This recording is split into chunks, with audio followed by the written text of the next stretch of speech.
Hello everyone, ನಾನು ನಿಮ್ಮ ಸಂದರ್ಶಿನಿ ಸ್ವಾಮಿ. ಯಾವ ಹೂವು ಯಾರ ಮುಡಿಗೂ. ಈ ಕತೆ ನಿಮಗೆ ಇಷ್ಟವಾಗಿದ್ದರೆ ತಪ್ಪದೆ ಕಮೆಂಟ್ ಮಾಡಿ, ಲೈಕ್ ಮಾಡಿ, ಶೇರ್ ಮಾಡಿ. ಬೆಳಗಿನ ಜಾವ 5 ಗಂಟೆ. ಇಡೀ ಜಗತ್ತು ಇನ್ನೂ ನಿದ್ರೆಯ ಮಂಪರಿನಲ್ಲಿರುವಾಗಲೇ ಅಂಕಿತಾಳ ದಿನಚರಿ ಆರಂಭವಾಗುತ್ತಿತ್ತು. ಅಡಿಗೆ ಮನೆಯಲ್ಲಿ ಕುಕ್ಕರ್ ಸೀಟಿ ಸದ್ದು, ಮಿಕ್ಸಿಯ ಸದ್ದುಗಳ ಮಧ್ಯೆ ಅವಳು ನವೀನ್ಗಾಗಿ ಅತ್ಯಂತ ರುಚಿಕರವಾದ ಅಡಿಗೆಯನ್ನು ಸಿದ್ಧಪಡಿಸುತ್ತಿದ್ಲು. ಉರಿಯುವ ಒಲೆಯ ಶಾಖ, ಅಣೆಯಿಂದ ಇಳಿಯುತ್ತಿದ್ದಂಥ ಬೆವರಿನ ಹಳಿಗಳು ಅವಳಿಗೆ ಕಷ್ಟವೆನಿಸುತ್ತಿರಲಿಲ್ಲ. ಏಕೆಂದರೆ ಅವಳು ನವೀನನನ್ನು ತನ್ನ ಪ್ರಾಣಕ್ಕಿಂತ ಹೆಚ್ಚಾಗಿ ಪ್ರೀತಿಸ್ತಿದ್ಲು. ಅಂಕಿತಾ ಕೇವಲ ಸಾಧಾರಣ ಗೃಹಿಣಿಯಾಗಿರಲಿಲ್ಲ. ಅವಳು ಒಳ್ಳೆಯ ಅಂಕಗಳೊಂದಿಗೆ MBBA ಮುಗಿಸಿದ್ದ ಪ್ರತಿಭೆ.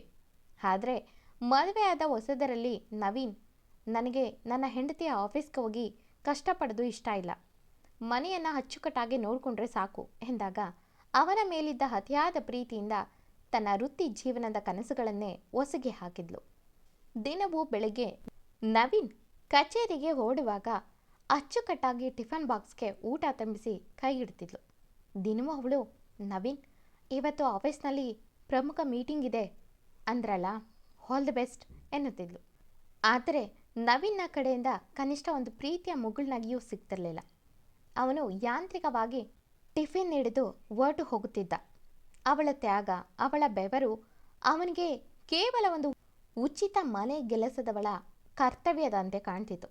ಕಚೇರಿಯಲ್ಲಿ ನವೀನ್ ತನ್ನ ಕ್ಯಾಬಿನ್ನಲ್ಲಿ ಕುಳಿತು ಅಂಕಿತಾ ಪ್ರೀತಿಯಿಂದ ಕಟ್ಟಿಕೊಟ್ಟಿದ್ದಂಥ ಊಟವನ್ನು ಸವಿಯುತ್ತಿದ್ದ.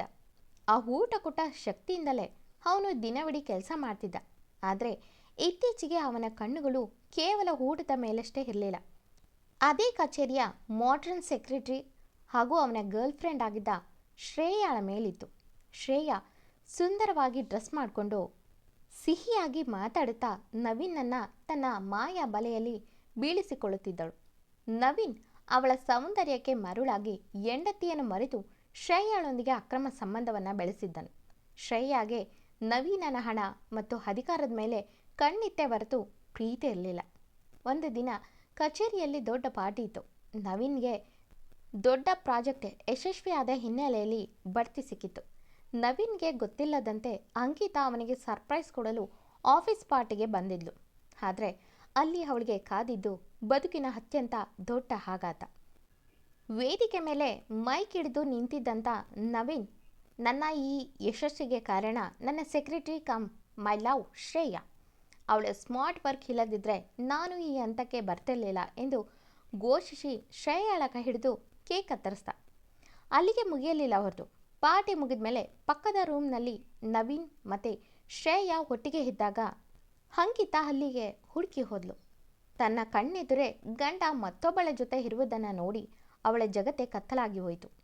ಅಂಕಿತಾ ಕಣ್ಣೀರು ಹಾಕತಾ ಕೋಪದಲ್ಲೇ ಹೋಗಿ ಅವರ ರೂಮ್ ಡೋರ್ ಆಗಿ ತೆರೆದ್ಲು. ಇಬ್ಬರು ಶಾಕ್ನಲ್ಲಿ ಎದ್ದು ನೋಡಿದರೆ ಅದು ಅಂಕಿತಾ ಆಗಿದ್ಲು. ಅಂಕಿತಾ ಕೋಪ ಮತ್ತು ದುಃಖದಲ್ಲಿ, ಯಾಕೆ ನವೀನ್ ನನಗೆ ಈ ಥರ ದ್ರೋಹ ಮಾಡಿದ್ರಿ? ನಿಮಗಾಗಿ ನನ್ನ ಬದುಕನ್ನೇ ತ್ಯಾಗ ಮಾಡಿದೆ, ಅದಕ್ಕೆ ನನಗೆ ಸಿಕ್ಕ ಹುಡುಗರೇ ಇದೇನಾ ಎಂದು ಬಿಕ್ಕಿ ಬಿಕ್ಕಿ ಹತ್ತಲು. ಆದರೆ ನವೀನ್ಗೆ ಅವಳ ಮಾತಿಗಾಗಲಿ ಅವಳ ಕಣ್ಣೀರಿಗಾಗಲಿ ಕರುವ ಮನಸ್ಸಿರಲಿಲ್ಲ. ಅವನು ಅತ್ಯಂತ ಕ್ರೂರವಾಗಿ ನಗುತ್ತಾ, ನಿನ್ನ ತ್ಯಾಗನ ಎಂದು ನಕ್ಕವನು ಮನೆಯಲ್ಲಿ 4 ಗೋಡೆಗಳ ಮಧ್ಯೆ ಸಾಂಬಾರು ಅನ್ನ ಮಾಡಿಕೊಂಡು ಪಾತ್ರೆ ತೊಳೆಯೋದು ಒಂದು ತ್ಯಾಗನ? ಹೆಣ್ಣು ಅಂದರೆ ಬರೀ ಅಡುಗೆ ಮನೆಗೆ ಸೀಮಿತ, ಹೊರಗಿನ ಪ್ರಪಂಚದಲ್ಲಿ ನಿನ್ನ ಯೋಗ್ಯತೆ ಶೂನ್ಯ ಎಂದವನು ಅಲ್ಲೇ ಇದ್ದ ಶ್ರೇಯಾಳನ್ನು ಮಾದಕ ಕಣ್ಣುಗಳಿಂದ ನೋಡುತ್ತಾ, ನೋಡು ಎಷ್ಟು ಸ್ಮಾರ್ಟ್ ಆಗಿದ್ದಾಳೆ, ನಿನ್ನ ಥರ ಹಳ್ಳಿಯವ್ರ ಥರ ಇಲ್ಲ, ಎಲ್ಲವನ್ನು ಬಾಯಿ ಮುಚ್ಕೊಂಡು ನೋಡಿದ್ರೂ ನೋಡ್ದಂತೆ ಇರೋದಾದರೆ ಮನೆಯಲ್ಲಿ ಇರು, ಇಲ್ಲಾಂದರೆ ಈಗಲೇ ಅಲ್ಲಿಂದ ತೊಲಗು ಎಂದು ಬಾಸ್ಬಿಟಿ ಎಂದು ಶ್ರೇಯಾಳ ನಡುಬಳಿಸಿ ಅಲ್ಲಿಂದ ಹೋಗ್ತಾನೆ. ಅಂಕಿತಾಗೆ ದೊಡ್ಡ ಆಘಾತನೇ ಆಗಿತ್ತು. ಅವನ ಚುಚ್ಚು ಮಾತುಗಳು, ಹೆಣ್ಣಿನ ಅಸ್ತಿತ್ವವನ್ನೇ ಕೀಳಾಗಿ ಕಂಡ ರೀತಿ ಅಂಕಿತಾಳ ಆತ್ಮಗೌರವಕ್ಕೆ ತಗುಲಿದ ದೊಡ್ಡ ಪೆಟ್ಟಾಗಿತ್ತು. ಸೀದಾ ಮನೆಗೆ ಹೋದವಳಿಗೆ ಮುಂದೆ ಏನು ಮಾಡೋದು? ನೋಡಿದ್ರೂ ನೋಡದಂತೆ ಅವನು ಮಾಡೋ ಅಸಹ್ಯವಾದ ಕೆಲಸನ ಸಹಿಸ್ಕೊಂಡು ಇರಬೇಕಾ ಎಂದುಕೊಂಡವಳ ಕಣ್ಣೀರು ಧಾರಾಕಾರವಾಗಿ ಹರಿಯಿತು. ಮಧ್ಯಾಹ್ನವಾದರೂ ಅವಳು ಊಟದ ಚಿಂತೆ ಇಲ್ಲ. ಬೆಳಿಗ್ಗೆ ತನ್ನ ಗಂಡನಿಗೆ ಕೊಡೋ ಗೌರವನ ಕಣ್ಣು ತುಂಬಿಕೊಳ್ಳೋ ಬರದಲ್ಲಿ ತಿಂಡಿ ಕೂಡ ತಿಂದಿರಲಿಲ್ಲ. ಈಗ ಅದೆಲ್ಲ ನೆನೆದು ಹತ್ತು ಹತ್ತು ಸುಸ್ತಾಗಿ ಹಾಗೆ ಮಲಗಿದ್ಲು. ರಾತ್ರಿಗೆ ಎಚ್ಚರವಾದಾಗ ಸಮಯ 10 ಗಂಟೆ ಆಗಿತ್ತು. ಆದರೆ ಇನ್ನೂ ನವೀನ್ ಮನೆಗೆ ಬಂದಿರಲಿಲ್ಲ. ಅವನು ಬರಲ್ಲ ಅನ್ನೋದು ನೆನೆದು ಒಂದು ನಿರ್ಧಾರಕ್ಕೆ ಬಂದಳು. ತನಗೆ ಜಾಗವಿಲ್ಲದ, ತನಗೆ ಗೌರವವಿಲ್ಲದ ಈ ಮನೆಯಲ್ಲಿ ಇನ್ನೇನಿದೆ ಎಂದು ಯೋಚಿಸಿ ಅವಳು ಮನೆ ಡೋರ್ ಲಾಕ್ ಮಾಡಿ ಕೀ ಇಟ್ಟು ಕೇವಲ ತಾನು ತೊಟ್ಟಿದ್ದಂಥ ಸೀರೆಯಲ್ಲೇ ರಾತ್ರಿಯಲ್ಲೇ ಮನೆಯಿಂದ ಹೊರಗೆ ಬಂದಳು. ಕಾಕತಾಳೀಯವೆಂಬಂತೆ ಆಗಲೇ ಜೋರಾಗಿ ಮಳೆ ಸುರಿಯಲಾರಂಭಿಸಿತು. ಆಕಾಶದಿಂದ ಸುರಿಯುತ್ತಿದ್ದಂಥ ಮಳೆಯ ಹನಿಗಳು ಅಂಕಿತಾಳ ಕಣ್ಣೀರನ್ನು ಮರೆಮಾಚುತ್ತಿದ್ದವು. ದಾರಿ ಕಾಣದೆ ರೋಡ್ನಲ್ಲಿ ನಡೆಯುವ ಹುಡುಗಿ ಮಳೆಯಲ್ಲಿ ಪೂರ್ತಿ ತೊಯ್ದು ದಿಕ್ಕು ತಿಳಿಯದೆ ರಸ್ತೆ ಬದಿಯಲ್ಲಿ ಅಳುತ್ತಾ ನಡುಗುತ್ತಾ ನಡೆದು ಹೋಗುತ್ತಿದ್ಲು. ನನ್ನ ಬದುಕು ಇಲ್ಲೇ ಮುಗೀತಾ ಎಂದುಕೊಳ್ಳುತ್ತಿರುವಾಗಲೇ ಎದುರಿನಿಂದ ಬಂದ ಕಾರೊಂದು ಅವಳ ಮುಂದೆ ಬಂದು ದೊಡ್ಡದಾಗಿ ಬ್ರೇಕ್ ಆಗಿತ್ತು. ಅಂಕಿತಾ ತನಗೆ ಗೊತ್ತಿತ್ತು ಎಂದು ಕಣ್ಣು ಮುಚ್ಚಿದವಳ ಮುಂದೆ ಆ ಕಾರ್ನಿಂದ ಇಳಿದು ಬಂದ ಹುಡುಗಿ, ಏನಮ್ಮ ಕಾಣಲ್ವಾ, ಗಮನ ಎಲ್ಲಿರುತ್ತೆ ಎಂದು ಬೈದವಳ ಕಣ್ಣಿಗೆ ಕಂಡಿದ್ದು ಅಂಕಿತಾಳ ಅಳುವ ಮುಖ. ತಕ್ಷಣ ಆ ಹುಡುಗಿ ಅಂಕಿತಾ ಎಂದ್ಲು. ಅಂಕಿತಾ ಕತ್ತೆತ್ತಿ ನೋಡಿದ್ಲು. ಆ ಹುಡುಗಿ ಬೇರೆ ಯಾರೂ ಅಲ್ಲ, ಅವಳ ಕಾಲೇಜು ದಿನಗಳ ಆತ್ಮೀಯ ಗೆಳತಿ ಕಾವ್ಯ. ಅಂಕಿತಾಳ ಈ ಸ್ಥಿತಿಯನ್ನು ನೋಡಿ, ಅವಳ ಕಣ್ಣೀರನ್ನು ನೋಡಿ ಏನೋ ನಡೆದಿದೆ ಎಂದು ತಿಳಿದು ಕಾವ್ಯ ಆಘಾತಕ್ಕೊಳಗಾದ್ಲು. ತಕ್ಷಣ ಅವಳನ್ನು ತಪ್ಪಿಕೊಂಡು ಏನನ್ನೂ ವಿಚಾರಿಸದೆ ಕಾರ್ನಲ್ಲಿ ಕೂರಿಸಿ ಸೀದಾ ತನ್ನ ರೂಮ್ಗೆ ಕರೆದುಕೊಂಡು ಹೋದ್ಲು. ರೂಮ್ಗೆ ಬಂದ ಮೇಲೆ ಕಾವ್ಯ ಬಳಿ ನಡೆದ ಎಲ್ಲ ವಿಷಯನ ಹೇಳಿಕೊಂಡು ಬಿಕ್ಕಿ ಬಿಕ್ಕಿ ಹೇಳ್ತಾಳೆ ಅಂಕಿತಾ. ಕಾವ್ಯ ಎಲ್ಲ ಸರಿಯಾಗುತ್ತೆ ಎಂದಷ್ಟೇ ಅವಳನ್ನು ಇಲ್ಲೇ ಇರಬೇಕು, ಇನ್ನೆಲ್ಲೂ ಹೋಗೋ ಹಾಗಿಲ್ಲ ಎಂದು ತನ್ನ ಜೊತೆನೇ ಇರಿಸ್ಕೊಂಡ್ಳು. ಅಂಕಿತಾಳಿಗೂ ಈಗ ಆಸರೆ ಇರದ ಕಾರಣ ಅಲ್ಲೇ ಉಳಿದುಕೊಂಡ್ಳು. ಆದರೆ ಅಂಕಿತಾ ದಿನ ಕಳೆದಂತೆ ನಿರಂತರವಾಗಿ ಕೊರಗುತ್ತಿದ್ಲು. ನಾನು ಎಲ್ಲವನ್ನೂ ಕಳೆದುಕೊಂಡೆ ಕಾವ್ಯ. ನನ್ನ ಪ್ರೀತಿ, ನನ್ನ ನಂಬಿಕೆ ಎಲ್ಲವೂ ಸುಳ್ಳಾಯಿತು. ಅವನು ನನ್ನನ್ನು ಬರೀ ಕಸದ ಥರ ಹೊರ ಹಾಕಿದ ಎಂದು ದಿನಗಟ್ಟಲೆ ಅಳುತ್ತಿದ್ಲು.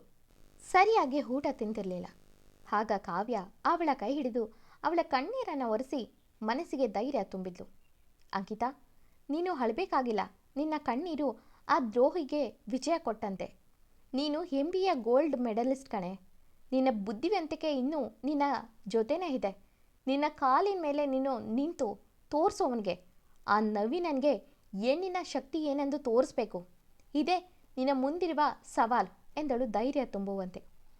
ಕಾವ್ಯಳ ಮಾತುಗಳು ಅಂಕಿತಾಳ ಸತ್ತಿದ್ದಂಥ ಆತ್ಮವಿಶ್ವಾಸವನ್ನು ಮತ್ತೆ ಬಡಿದೆಬ್ಬಿಸಿದವು.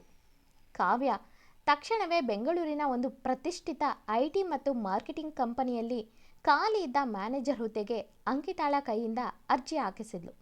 ಅಂಕಿತಾ ತನ್ನ ಅಳಿಯ ನೋವನ್ನೆಲ್ಲ ಮರೆತು ರಾತ್ರಿ ಪೂರ್ತಿ ಓದಿ ಇಂಟರ್ವ್ಯೂಗೆ ಸಿದ್ಧಳಾದ್ಲು.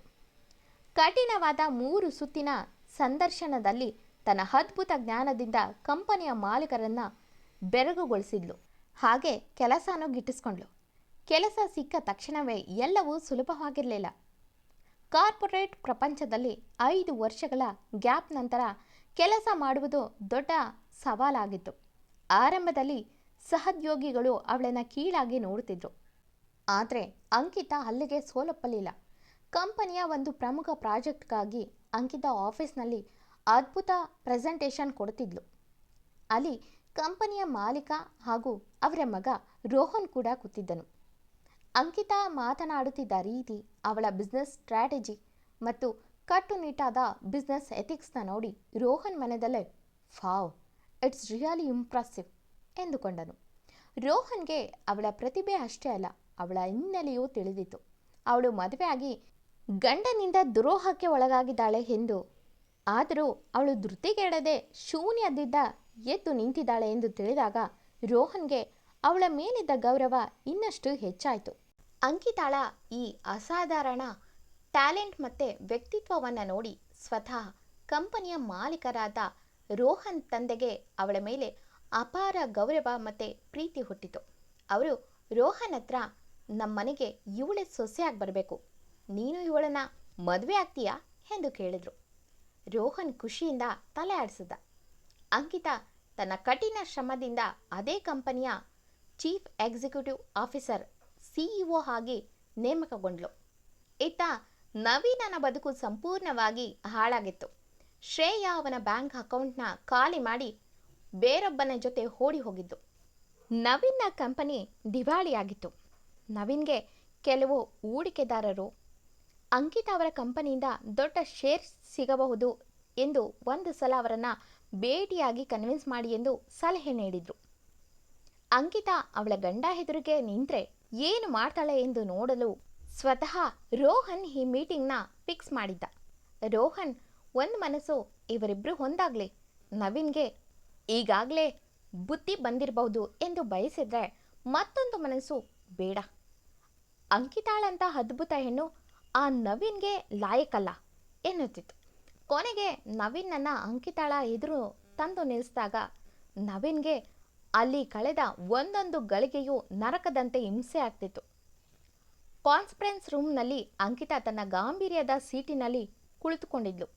ನವೀನ್ ಅವಳ ಮುಂದೆ ಬಂದು ನಿಂತಾಗ ಅವನ ಅಹಮ್ಮೆಲ್ಲ ಧೂಳಿಪಟವಾಗಿತ್ತು.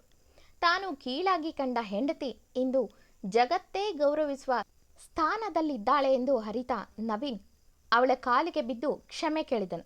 ಆದರೆ ಅಂಕಿತಾ ಧೃತಿಗೆಡದೆ ಅತ್ಯಂತ ಕಟುವಾಗಿ ಅವನ ಪ್ರಪೋಸಲ್ನ ರಿಜೆಕ್ಟ್ ಮಾಡಿ ಹೊರ ಹೋಗಲು ಹೇಳಿದ್ಲು. ನವೀನ್ ಕಾಲು ಹಿಡಿದು ಅಳುತ್ತಿದ್ದಾಗ ರೋಹನ್ ಅಲ್ಲೇ ಹೊರಗೆ ನಿಂತು ನೋಡುತ್ತಿದ್ದ.